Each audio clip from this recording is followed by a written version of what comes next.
습니다. 오늘 선포된 말씀 신약성경 마태복음 1장 18절에서 25절 말씀입니다.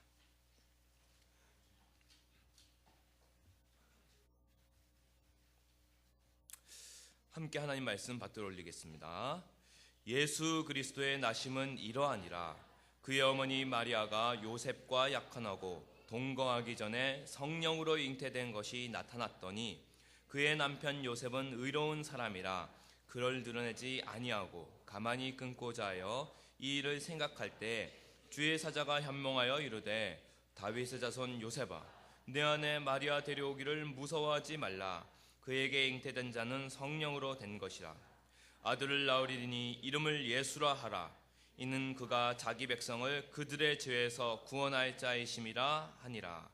이 모든 일이 된 것은 주께서 선지자로 하신 말씀을 이루려 하심이니 이르시되 보라 처녀가 잉태하여 아들을 낳을 것이요 그의 이름은 임마누엘이라 하리라 하셨으니 이를 번역한즉 하나님이 우리와 함께 계시다 함이라.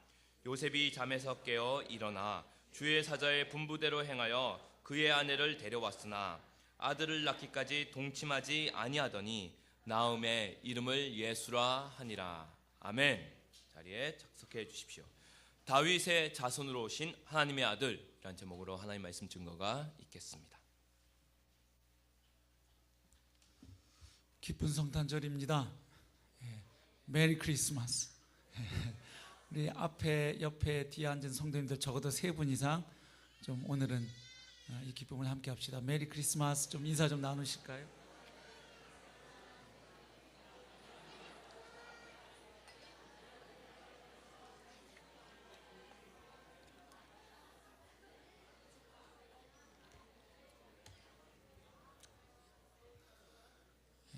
우리에게 이 기쁨을 허락하신 주님을 찬양합니다. 성탄절이 우리에게 큰 기쁨의 절기인 것은 무엇보다도 성탄절이 복음의 절기이기 때문입니다. 다시 말해서 오늘 이렇게 우리가 함께 모여서 기뻐하고 또 예배하는 이유는 산타클로스와 루돌프 때문이 아닙니다.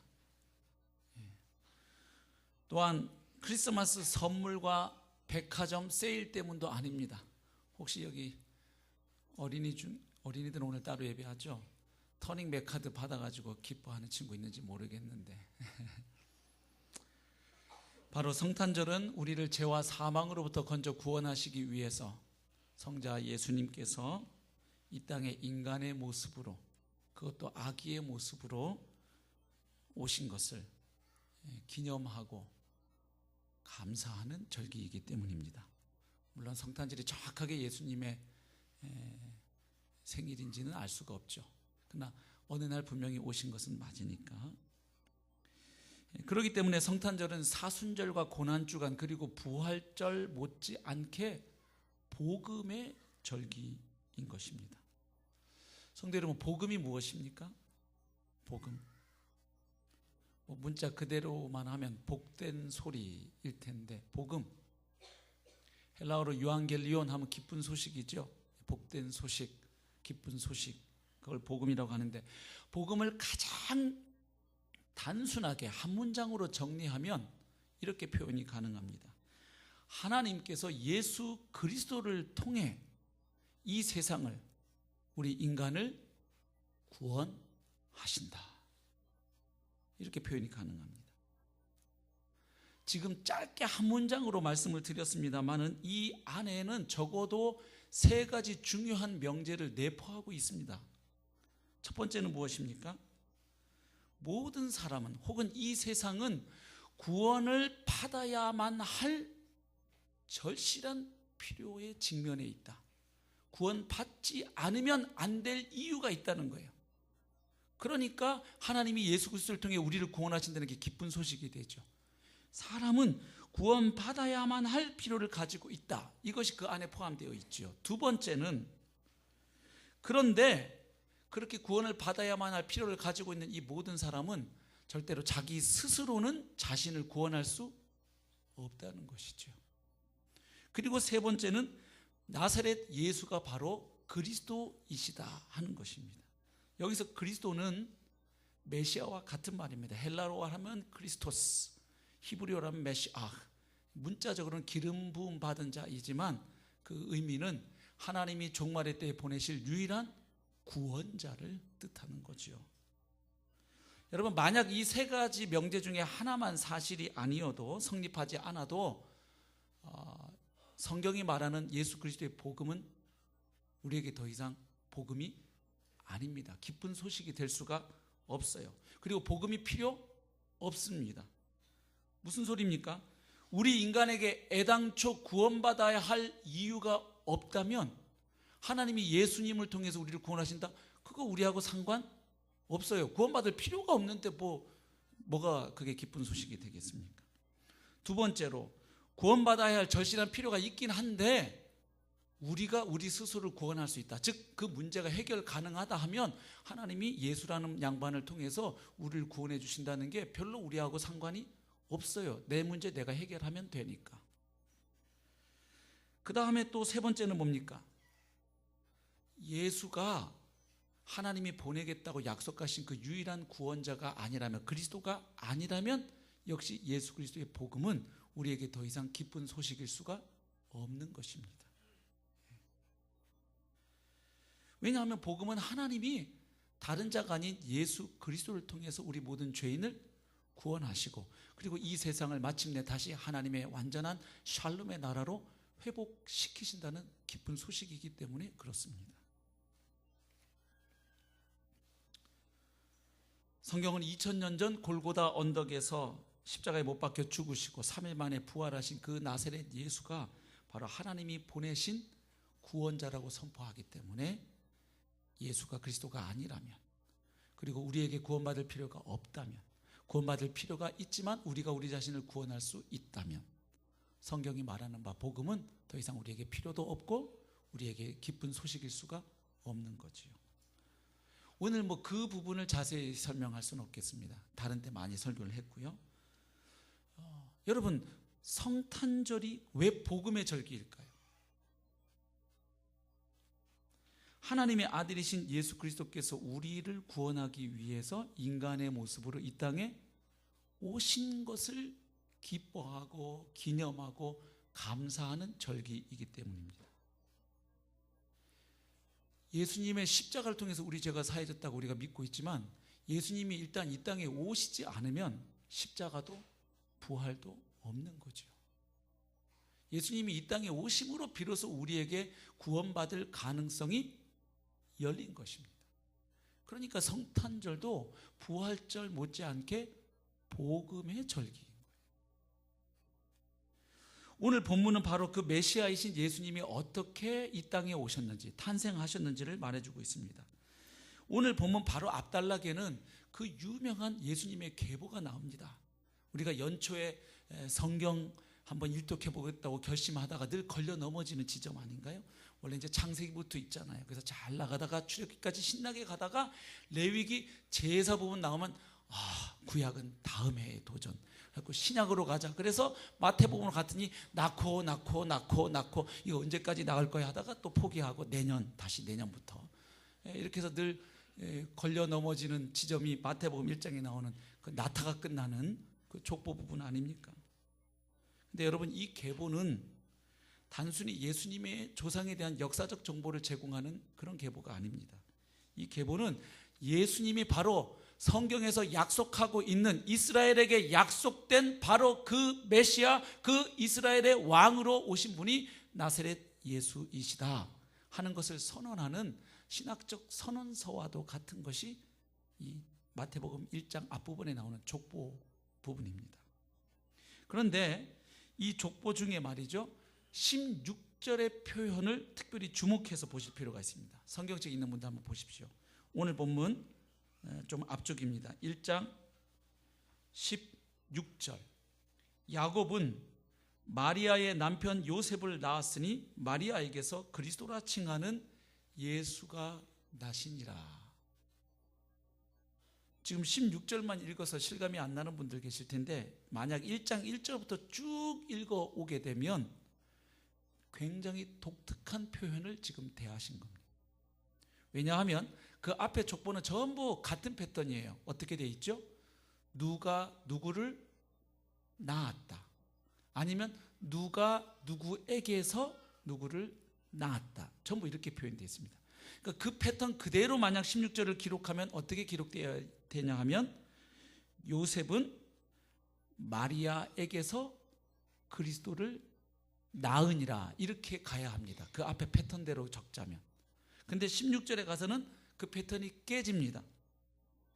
요셉이 마리아에게서 예수를 낳으니라가 아니라 야곱은 마리아의 남편 요셉을 낳았으니 마리아에게서 그리스도라 칭하는 예수가 나시니라. 그러니까 예수님은 요셉과 상관없이 마리아에게서 나셨다 하는 표현으로 기록이 되어 있습니다.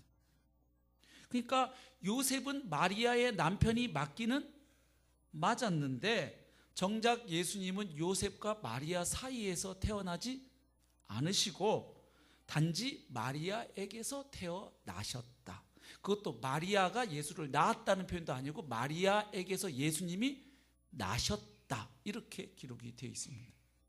자, 그 이유가 무엇일까요? 오늘 본문이 바로 이 1장 16절에 대한 대답인 것입니다. 그러니까 1장 18절부터 25절이 바로 1장 16절에 대한 설명인 거예요. 그 이유는 뭐죠? 한마디로 예수님께서는 요셉과는 육체적으로 아무 관계가 없다는 겁니다. 왜요?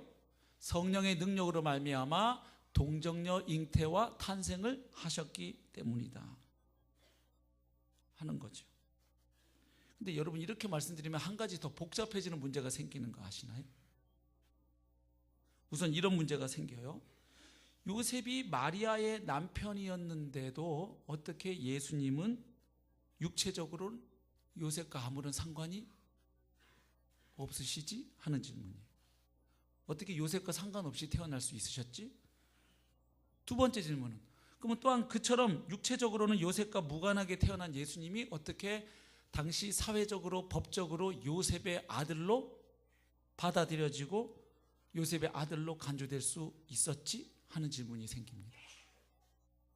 자, 이 질문은 당시 유대인들의 결혼 관련 규례를 알면 대답이 됩니다. 자, 먼저 18절을 보십시오.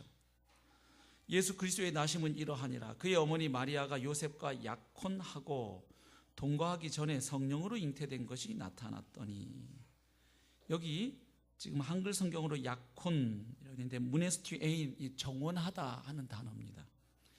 이 마리아가 요셉과 맺고 있던 관계를 여기 정혼이라고 표현하죠. 정혼. 이 정혼은 당시 유대인 사회에서 결혼에 앞서서 약 1년 정도 유지되던 특별한 관계를 말합니다. 그런데 이 정혼이 오늘날 약혼보다는 훨씬 더 강한 법적인 구속력을 가지고 있었다는 것을 아실 필요가 있습니다. 무슨 얘기냐면 일단 남녀가 유대사회에서 정혼을 하게 되면 법적으로는 이미 부부가 됩니다. 그래서 이 관계를 깨는 방법은 정식으로 이혼 절차를 밟거나 한쪽이 죽어서 사별하지 않는 한 이 관계를 깰 수가 없습니다. 오늘날은 약혼했다가 그냥 파혼하고 결혼식 안 올리면 되는 거지만 유대 사회에서 이 정혼은 이미 정혼을 하는 순간 이 남자와 여자는 법적으로는 완벽한 부부입니다. 그래서 이걸 깨려면 공식 이혼 절차를 반드시 밟아야 이것을 깰 수가 있었습니다. 그래서 정혼 기간 중에 한 명이 죽게 되면 그 남은 한 사람은 호랍이나 과부라고 불리게 되었습니다. 근데 희한한 건 뭐냐 하면 정혼을 하면 부부인데 결혼을 할 때까지 1년 가까이 이들은 각자 자기 집에서 삽니다. 남자는 남자 집에서, 여자는 여자 집에서.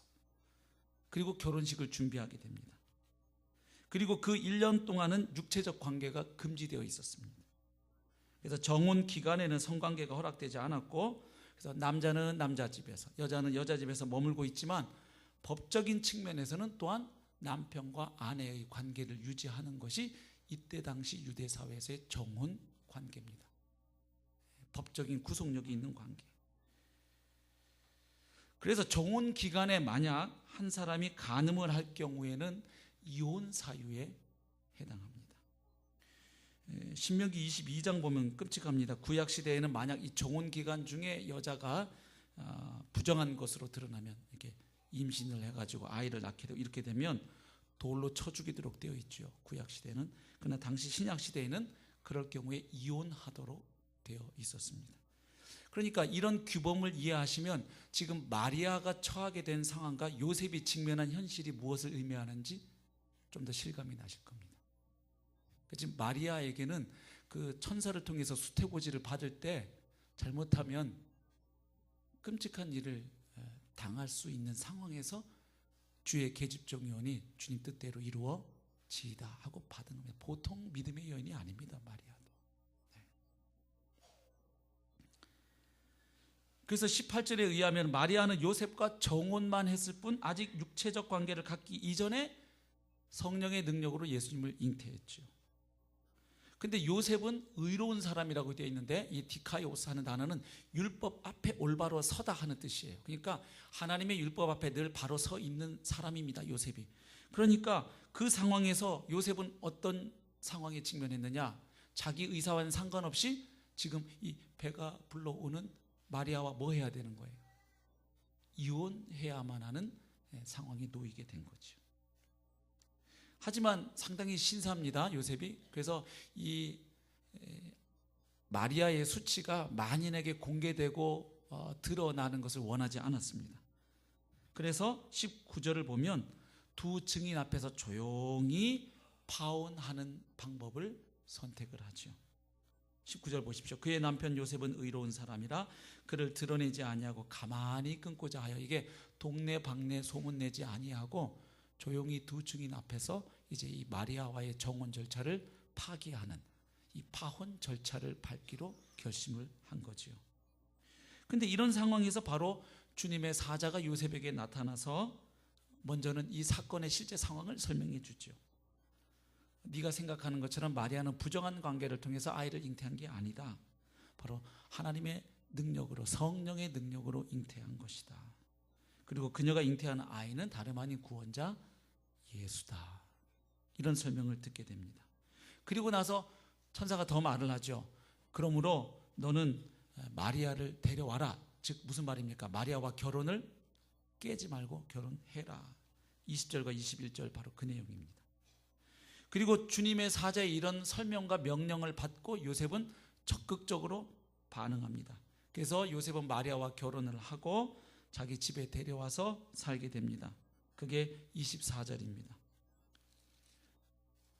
그리고 25절 보면 더 적극적으로 요셉이 순종하지요. 아들을 낳을 때까지 자기 집에 데려왔음에도 불구하고 마리아와 동침하지 않고 낳았더니 천사가 말한 대로 이름을 예수라고 지었다. 이렇게 기록이 되어 있습니다. 이렇게 되니까 요셉과 결혼한 마리아에게서 태어난 예수는 당시 사회에서 철저하게 누구의 아들로 인식이 될 수가 있나요? 요셉의 아들이죠. 그러면 이렇게 보면 오늘 본문에서 말입니다. 예수님의 탄생과 관련해서 누구의 역할을 상당히 강조해주고 있나요? 요셉이 상당히 중요한 역할을 한 것으로 그려지고 있습니다. 맞죠? 여러분, 똑같은 예수님 탄생 이야기인데 누가복음을 한번 읽어보십시오. 누가복음에서는 철저하게 스토리가 누구 중심으로 전개되죠? 거기는 마리아 중심으로, 마리아에게 카메라를 딱 맞추고 이야기가 흘러가요. 근데 오늘 마태복음 읽으니까 이야기가 누구 중심으로 흘러가요? 요셉 중심으로 흘러가요. 근데 이상한 건 이 점이에요. 요셉이 예수님의 탄생에 굉장히 중요한 역할을 했는데 동시에 마태복음 또 뭘 얘기하냐면, 그러나 예수님은 요셉과는 육체적으로 아무 관계가 없다. 다시 말하면 이런 얘기예요. 예수님은 요셉과 매우 밀접한 관계가 있다. 근데 또 알고 보면 전혀 관계가 없다. 이 상반되는 이야기를 오늘 본문이 하고 있는 것입니다.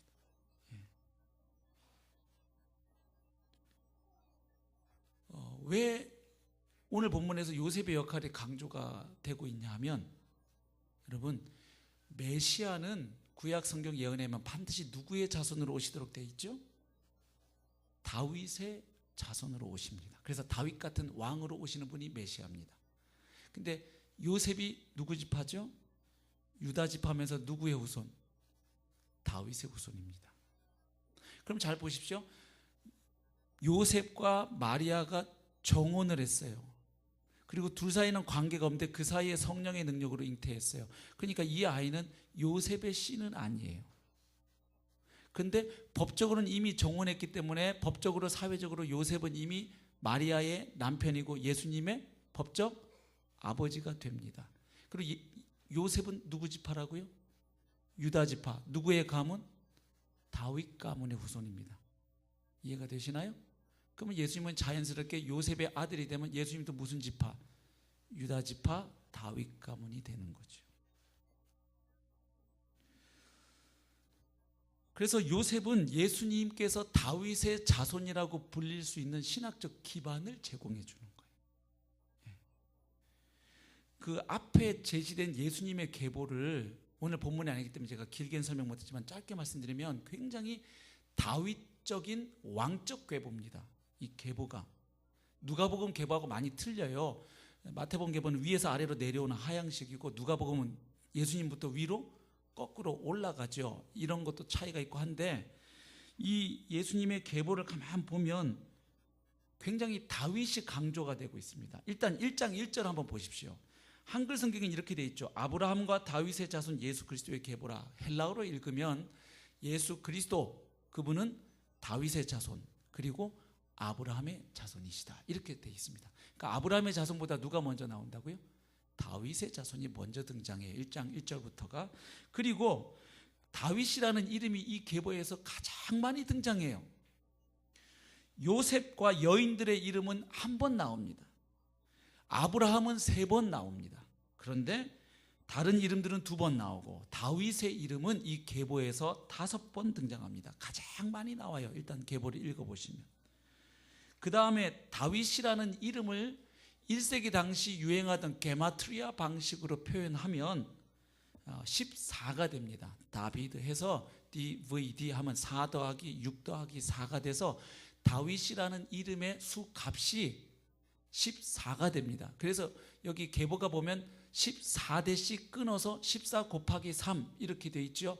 계속 다윗을 강조하는 계보입니다. 그뿐만 아니라 이 계보를 처음부터 끝까지 이렇게 통으로 보시면 인클루지오 구조로 되어 있어요. 무슨 얘기냐면 맨 처음에 나오는 이름이 예수 그리스도, 다윗, 아브라함 이렇게 계보가 시작이 되고 맨 끝에 가면 아브라함, 다윗, 예수 그리스도 이렇게 끝나요. 계보가. 그래서 이 계보의 맨 처음 시작되는 이름과 맨 마지막 마무리하는 이름이 누구십니까? 예수 그리스도예요. 그래서 이 계보가 예수 그리스도로 시작해서 예수 그리스도로 끝나게 되어 있어요. 다시 말하면 가장 중요한 인물은 예수 그리스도라는 거예요. 그 다음에 예수님의 이름을 싸고 있는 이름을 보면 그 다음에 등장하는 게 다윗입니다. 그래서 굉장히 다윗을 강조합니다. 왜요? 마태복음은 유태인들을 대상으로 쓰여진 복음서였어요. 그래서 유태인들에게 바로 이 예수가, 나사렛 예수가, 너희들이 죽인 그 예수가 구약성경에 하나님이 보내겠다고 약속하신 메시아, 이스라엘의 왕으로 오시도록 되어 있는, 다윗 같은 왕으로 오시기로 되어 있는 바로 그분이셨다, 그분이시다 하는 것을 선포하는 거죠. 그러니까 지금 요셉과 마리아가 정혼한 상태에서 하나님이 마리아에게 잉태케 하심으로 예수님은 자연스럽게 누구의 아들? 법적인 면에서 요셉의 아들이 되고, 요셉이 유다 지파 소속의 다윗 가문의 소속이니까 예수님도 다윗 가문의 후손이 되는 이 방법을 하나님이 쓰시는 거죠. 그래서 지금 오늘 본문에서 요셉에 대해서 굉장히 상반된 이야기를 하는 거예요. 한쪽으로는 예수님은 요셉과 매우 밀접한 관련이 있다. 그러나 동시에 예수님은 한편으로는 요셉과 전혀 관계가 없다. 왜 이 서로 상반된 것을 오늘 본문에서 강조하고 있을까요? 바로 예수님이 구약의 예언을 성취하신 바로 그 메시아 되심을 강조하기 위함입니다. 자, 무슨 얘기냐면 여러분, 예수님의 메시아 되심은 가장 결정적으로 어디에서 증거되었나요? 유대인들이 십자가에 못 박아 죽인 그 나사렛 예수, 하나님의 저주를 받아서 나무에 달려 죽은 예수, 그래서 메시아일 수 없다고 생각했던 예수가 하나님의 아들이시고 메시아 구원자이심을 가장 분명하게 드러내신 장소가 어디입니까? 바로 예수님의 십자가 죽으심과 부활입니다. 왜냐하면 예수님의 죽으심과 부활은 하다 보니까 우발적으로 일어난 사건이 아니라 성경대로 죽으시고 성경대로 부활하셨기 때문입니다. 아멘. 그러니까 성경의 메시아는 이렇게 와서 이렇게 고난당하고 이렇게 죽고 이렇게 부활할 것을 예언해 놓았는데, 수백 년 전에 예언해 놓았는데 그대로 예수님이 죽고 그대로 예수님이 부활했기 때문에 이분이시구나 알 수 있도록 하셨다 이 말입니다. 그래서 예수님의 십자가와 부활을 통해서 우리는 그분의 메시아 되심을 가장 또렷이 알 수 있습니다. 그런데 오늘 본문은 무슨 얘기를 하는 거냐면, 그건 당연하고 그분의 메시아 되심은 십자가 부활을 통해서 가장 결정적으로 증거되고 확증되었지만 그분의 탄생을 통해서도 알 수가 있다, 이것을 말합니다. 여러분 잘 아시는 것처럼 구약 성경은 오실 메시아에 대한 약속의 책입니다. 그래서 구약 성경의 가장 두드러진 특징 하나는 뭐냐 하면, 장차 오실 메시아에 대한 그 기대감이 점점 커져간다는 거예요. 물론 이 기대감은 아담과 하와가 선악과를 따서 먹고 범죄한 순간, 타락한 순간부터 이 기대감은 시작이 됩니다. 왜냐하면 하나님이 아담과 하와에게 심판하시면서도 그 와중에 하나님은 장차 구원자를 보내어서 인류를 구원할 것을 약속하셨기 때문이에요. 그리고 나서 그 이후부터 이제 하나님이 약속하신 그 여인의 후손이 어떻게 오셔서 어떻게 살고 어떻게 죽으시고 부활할 것인지를 계속 바라보면서 예언하는 것이죠. 그래서 하나님이 구원자 메시아를 보내시겠다는 약속은 구약성경에서 점점 구체화되고 풍성해집니다. 그래서 메시아 예언은 360여 가지가 넘습니다. 구약성경에 300가지 이상의 예언이 있습니다. 메시아 예언이. 자, 그런데 그 하나님이 가장 먼저 메시아에 대해서 약속하신 말씀이 어디에 나옵니까? 창세기 3장 15절입니다. 찾을 수 있는 분들은 한번 찾아서 보겠습니다. 창세기 3장 15절. 내가 너로 여자와 원수가 되게 하고 내 후손도 여자의 후손과 원수가 되게 하리니 여자의 후손은 내 머리를 상하게 할 것이요 너는 그의 발꿈치를 상하게 할 것이니라. 자, 이거 하나님이 언제 하신 말씀이죠? 아담과 하와가 선악과 따서 먹고 범죄해서 타락한 직후에 그들을 심판하시면서 하신 말씀입니다. 하나님은 죄에 대해서는 반드시 심판하시는 공의로우신 하나님입니다. 그래서 이 범죄한 아담과 하와 그리고 유혹했던 이 뱀을 하나님은 심판하십니다. 3장을 보면. 그런데 하나님은 또한 동시에 진노 중에라도 자비와 긍휼을 잊지 아니하시는 사랑의 하나님이시죠. 그래서 그 심판하시면서도 그 와중에 하나님은 이제 구원을 약속하시는데 바로 창세기 3장 15절인 것입니다. 이 이야기의 핵심은 간단하죠. 장차 하나님이 누구를 보내시겠다는 겁니까? 여자의 후손 곧 메시아를 보내서 그가 와서는 무슨 일을 할 것이다. 바로 너희를 범죄하게 한 이 뱀의 머리 곧 사탄의 머리를 상하게 할 것이라는 약속입니다. 즉 메시아가 와서 사탄의 일을 멸해버리는 일이 앞으로 있게 된다 하는 예언입니다. 반면에 사탄은 그 메시아의 발꿈치를 상하게 할 것이다. 부분적인 타격을 줄 거라는 거예요. 메시아를 완전히 멸하지는 못하지만 그러나 그도 메시아에게 일정 부분 상처를 주게 될 것이다. 그러나 그는 메시아에서 머리가 짓밟혀버릴 것이다. 정리하면 여자의 후손이 오셔서 사탄에게 비록 공격을 받고 상처를 받지만 결국 사탄의 권세를 멸하시고 정복하시고 승리하셔서 인간에게 구원받을 길이 열린다는 구원 약속입니다. 그래서 이 창세기 3장 15절을 가리켜서 원시복음이다 이렇게도 이야기하는 것이죠. 이 약속의 말씀이 언제 이루어졌습니까? 하나님의 아들 예수 그리스도께서 오셔서 십자가에 죽으시고 부활하심으로 성취되었습니다. 예수님을 십자가에 달아 죽였을 때 뱀은 사탄은 자기가 이겼다고 승리했다고 생각했어요. 왜? 하나님의 아들을 죽이는데 성공했으니까. 그런데 앞불사 그 예수를 하나님이 약속한 대로 살리심으로 오히려 그 십자가는 저주의 십자가가 아니라 우리가 받을 저주를 주님이 대신 담당하신 대속적 죽음이었음을 오히려 확증해 버리심으로 뱀의 머리를 밟아버리셨죠. 그리고 뱀이, 마귀가 가장 쓸 수 있는 강력한 무기가 사망, 곧 죽음인데 예수님 부활하심으로 뭘 정복하신 거예요? 죽음을 죽여버리신 거죠. 그러니까 뱀이 쓸 수 있는, 마귀가 쓸 수 있는 카드가, 결정적 카드가 끝장나버린 사건입니다. 근데 오늘 이 3장 15절에서 중요한 건 뭐냐면 하나님이 보내실 메시아가 누구로 오신다는 거예요. 여자의 후손으로 오신다는 거예요. 무슨 이야기죠?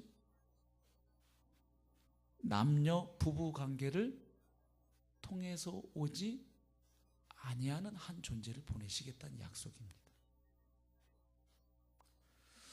이 여자의 후손을 약속하신 이후에 이제 구약 성경은 계속 그럼 그 여자의 후손이 도대체 누구시냐, 그리고 막상 그분이 왔을 때 우리가 어떻게 알아보고 그분을 믿을 수 있느냐, 이 질문에 답하는 겁니다. 그래서 계속 좁혀가는 겁니다. 그래서 창세기 12장 3절과 22장 18절에 보면 일단 그 여자의 후손은 누구의 후손으로 오시느냐, 아브라함의 자손으로 오셔서 천하 만민이 그분을 통하여 복을 받게 될 것이다. 창세기 49장 가보면 9절 10절에서 유다 지파에서 장차 실로가 오신다, 평화의 왕이 오신다. 그래서 거기서는 바로 여인의 후손을 유다의 사자로 묘사합니다. 그런가 하면 신명기 18장 15절 가면 그분은 오셔서 하나님의 말씀을 우리 죄인들 인생들에게 전해주시는 모세와도 같은 선지자의 모습으로 오실 것이다 약속합니다. 또 시편 110편 4절 가보시면 그분은 또한 멜기세덱 같은 제사장의 모습으로 오실 것이다.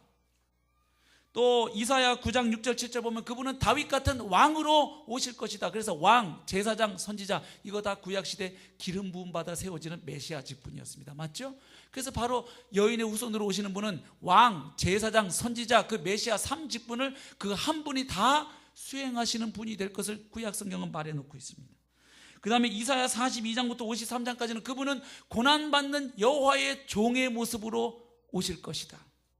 또 다니엘서 7장에 가보면 그분은 인자 같은 이 구름 타고 와서 모든 세상을 다스리고 통치하시는 그 인자로 주님이 묘사되어 있습니다. 이것 말고도 많은 예언과 예표들도 있지요. 창세기 22장 보면 이삭 대신 번제로 드려진 순양, 정확하게 누구를 나타내고 있어요? 바로 예수님을 예표하고 있지요.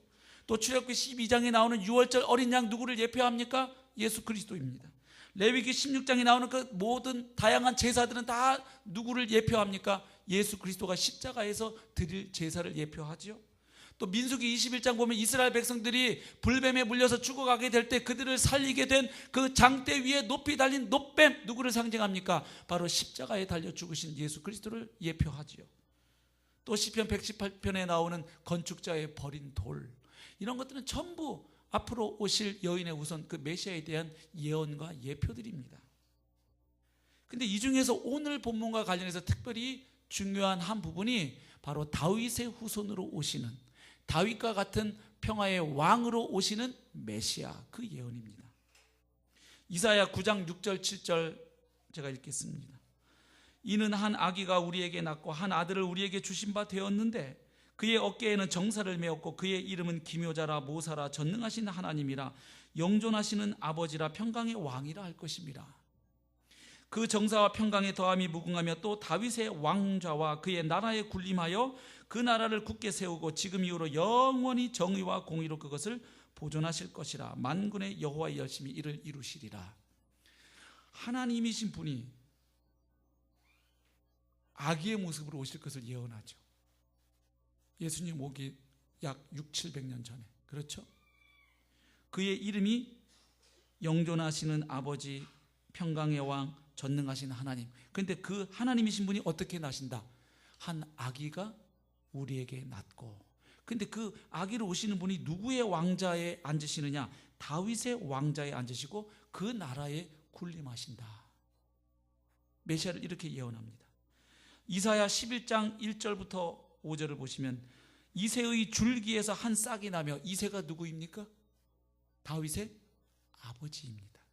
그러니까 정확하게 이제 유다 지파에서 또 상당히 좁히는 거죠. 이새의 줄기에서 한 싹이 나며 그 뿌리에서 한 가지가 나서 결실할 것이요 그의 위에 여호와의 영 곧 지혜와 총명의 영이요 모략과 재능의 영이요 지식과 여호와를 경외하는 영이 강림하시리니. 그러면서 그분이 오셔서 세상을 공의와 정의로 다스리실 것을 그 이하 예언하고 있습니다. 사실은 이사야보다 훨씬 먼저 그 약속을 받았던 인물이 누구냐면 다윗 자신입니다. 기억하시죠? 사무엘하 7장 12절, 13절, 14절 쭉 보시면 나단 선지자를 통해서 다윗에게 하나님 약속합니다. 하나님을 위해서 하나님의 집 성전을 지어드리겠다고 마음먹은 다윗에게 하나님이 뭐라고 말씀하십니까? 네가 나를 위하여 집을 짓는 게 아니라 내가 다윗을 위하여 집을 짓겠다 하시면서 너의 후손 가운데 한 아들을 일으켜서 그 아들로 하여금 영원한 나라를 다스리게 하겠다. 그래서 처음에 역사적으로는 그것이 솔로몬에 대한 예언인 줄 알았죠. 왜? 실제로 이제 다윗 이후로 유다의 왕위가 사울 가문에서 누구 가문으로 넘어갑니까? 다윗 가문으로 넘어가서 그 이후로 계속 왕들이 나와서, 그리고 솔로몬이 실제로 성전을, 예루살렘 성전을 완공하죠. 그래서 이것이 솔로몬에 대한 예언인 줄만 알았는데 이제 예언자들이 깨닫게 됩니다. 왜요? 그 아들이 세우는 나라는 영원할 거라고 했는데 유다 나라는 어디에 망합니까? 바벨론 제국에 망했단 말이죠. 그리고 바벨론의 포로로 끌려가서 70년 만에 돌아와서도 또 그 나라는 그리스의, 헬라의 지배를 받고, 또 그 다음에 예수님 당시에는 로마의 지배를 받고 계속 그런 상황입니다. 그래서 그런 상황 가운데 그들은 메시아를 기다리고 있었던 것이죠. 그 상황에 바로 예수님이 오셨던 거고요. 그래서 결국 사무엘하 7장에서 말하는 그 예언의 대상은 바로 하나님이 보내실 메시아이심을 이제 예언자들은 깨닫고 예언서에서 이야기를 하고 있는 것이죠. 그러면 잘 보십시오. 이제 말씀을 정리해야 되겠습니다. 하나님이 보내실 메시아의 이미지가 성경에 굉장히 많은데 오늘 본문과 관련해서 가장 중요한 두 핵심 이미지는 두 가지입니다. 하나는 메시아는 누구로 오신다? 여인의 후손. 동시에 그 메시아는 다윗의 자손, 그래서 왕으로 오신다. 여러분, 천하 인간의 이 두 가지 조건을 동시에 만족시킬 수 있는 분이 있습니까? 여러분, 다윗의 후손이란 이야기는 곧 여자의 후손일 수가 없다는 뜻입니다. 무슨 말인지 이해되시죠? 다윗의 씨니까 그 씨가 내려와서 다윗의 후손이 되는 거니까 다윗의 자손이란 말은 곧 그 사람은 남녀의 부부 관계를 통해서 태어난 인물이기에 절대로 여자의 후손일 수가 없습니다. 동시에 여자의 후손으로 왔다는 얘기는 남자와 상관없이 왔다는 뜻이 되는데 남자와 상관없이 태어난 존재가 어떻게 다윗의 자손일 수가 있습니까? 불가능한 겁니다. 영화 제목에 미션 임파서블이에요. 근데 하나님은 하실 수 있는 거예요. 그래서 예수님을 어떻게 태어나게 하셔요? 유다 지파인 다윗의 후손인 요셉과 마리아가 정혼한 시기에, 그리고 아직 결혼은 하지 않고 따로 살고 있는 시기에, 육체관계를 갖지 않은 시기에 바로 마리아에게 성령으로 잉태케 하십니다. 그러나 당시 정혼관계는 이미 법적으로 부부관계가 되기 때문에 사회적으로, 법적으로, 신학적으로 요셉은 예수님의 아버지가 됩니다. 그래서 요셉이 다윗 가문이고 유다 지파면 예수님도 다윗 가문이 되도록, 그래서 다윗의 자손이 되게 하시지만, 그러나 요셉의 정자와 마리아의 난자를 통해서 태어나게 하지는 않으십니다. 성령의 능력이 마리아를 덮어서 태어나게 하십니다. 마치 성령의 능력이 마리아를 덮었다는 표현은 창세기에 하나님의 영이 그 창조 때 수면 위에 운행하시던 그 그림을 떠올리시면 됩니다. 그래서 예수님의 동정녀 탄생을 사람들이 믿는데 어려움을 겪습니다. 왜냐하면 인간 세상에서는 불가능한 일이기 때문에 그렇습니다. 이해가 되죠? 저도 옛날에 이거 못 믿었으니까. 근데 여러분, 어떻게 믿을 수 있죠? 여러분, 예수님의 동정녀 탄생 믿으세요? 대단하신데요? 그거 어떻게 믿으세요? 성경에 써 있으니까요. 그럼 성경에 써 있는 게 진리인 것도 어떻게 믿으세요? 항상 말씀드리지만 예수님의 부활로 믿는 겁니다. 죽은 자 가운데 아들을 살리신 하나님이 계시면, 부활의 하나님이라는 얘기는 뭐냐면 죽은 자를 살리시고 아브라함이 믿었던 하나님, 없는 것을 있는 것 같이 부르시는 분이 하나님이십니다. 그러니 죽은 자 가운데 아들을 살리시는 일이나 처녀의 몸에 성령의 능력으로 아들을 잉태케 하신 일은 하나님에게는 매번 같은 일입니다. 그래서 죽은 자 가운데 아들을 부활시키는 하나님이 살아 계시고 그 예수가 정말로 역사적으로 부활한 게 맞다면 예수님의 동정녀 탄생 믿는 거 어려운 일이 아니에요. 그래서 이게 모든 신앙이 부활과 다 또 연결이 되어 있습니다. 부활을 믿게 되고 부활하신 주님을 만나고 그 주님의 영을 내가 받게 되면 주님의 동정녀 탄생 정말 쉽게 믿어집니다. 맞습니까? 그렇죠. 부활이 뭐예요? 죽음 가운데 새로운 생명을 일으키시고 생명을 창조하시는 게 부활이에요. 여러분, 죽은 사람 단지 다시 살려놓는 거 부활 아니에요. 그건 뭐라 그런다 그랬어요? 소생이라 그래요. 그 죽은 지 나흘 됐던 나사로도 다시 살아나왔습니다. 선지자 엘리야, 엘리사도 과부들의 아들들 살렸어요. 그러나 그 사람들은 다시 곧 죽었어요. 그건 부활이라 하지 않아요. 소생이에요. 다시 또 죽어요. 예수님의 부활은 그것과 달라요. 다시 말하면 새로운 생명을 하나님이 창조하신 것을 부활이라고 합니다. 예. 그러니까 그 부활의 주님을 만나게 되면 당연히 예수님의 동정녀 탄생, 성령의 능력으로 처녀의 몸에 아이를 잉태케 하시는 하나님의 능력 받아들일 수가 있는 것이죠. 결국 하나님이 보내시는 메시아는 여자의 후손이면서 동시에 다윗의 자손이어야만 했습니다. 천하 인간 중에 이 두 가지 조건을 동시에 만족시킬 수 있는 사람은 예수 그리스도 외에는 없습니다. 그래서 여러분, 예수님의 탄생, 즉 성육신은 우리에게 구원의 가능성이 열린 기쁘고도 복된 소식이에요. 성자 하나님이 예수라는 이름으로 이 땅에 오셔서 십자가에 달리시기까지 고난과 죽음을 겪으심으로 우리가 구원받을 수 있게 되었습니다. 바로 예수님의 성육신은 그 구원 사역이 시작되는 출발점입니다. 주님이 인간으로 오시지 않으시면 십자가도 없고 부활도 없는 겁니다.